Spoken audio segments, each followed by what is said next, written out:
المرسلين وعلى آله الطيبين الطاهرين الهادين وأصحابه الأكرمين أجمعين. أما بعد فأعوذ بالله من الشيطان الرجيم. بسم الله الرحمن الرحيم. وما أرسلناك إلا رحمة للعالمين.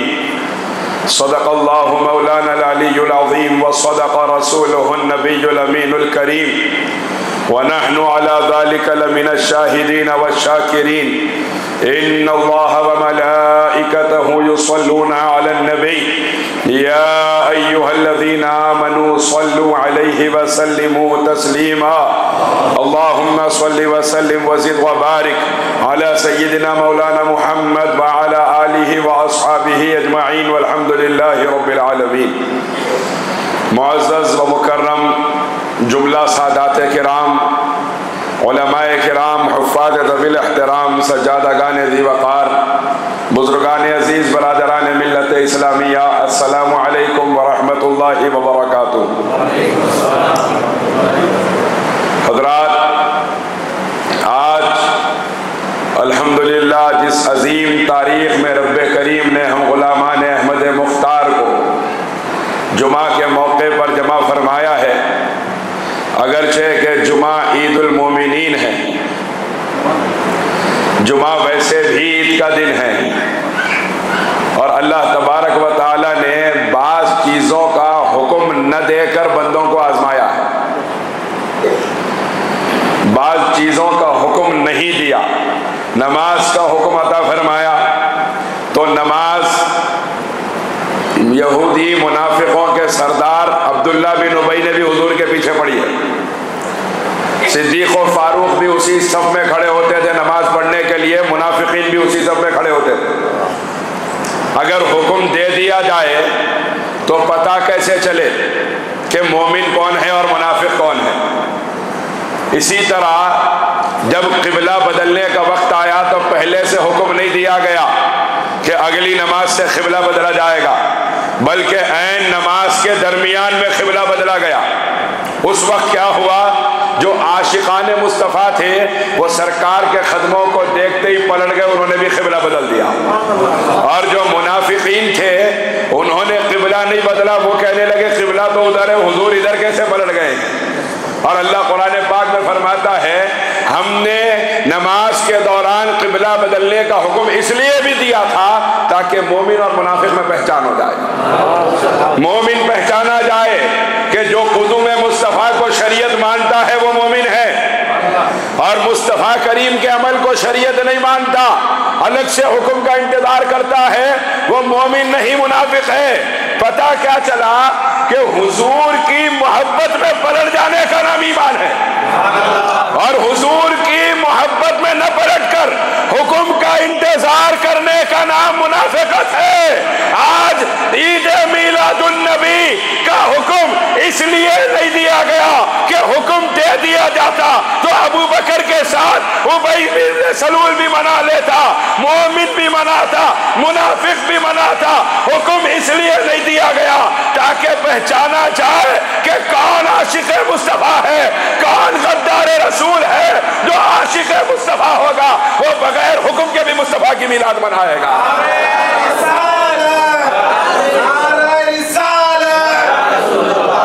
اور جو عاشق نہیں ہے اس کو فکر ہوگی کہ کیوں منائیں، ہم کیوں منائیں، اس کے پیٹ میں درد ہوگا.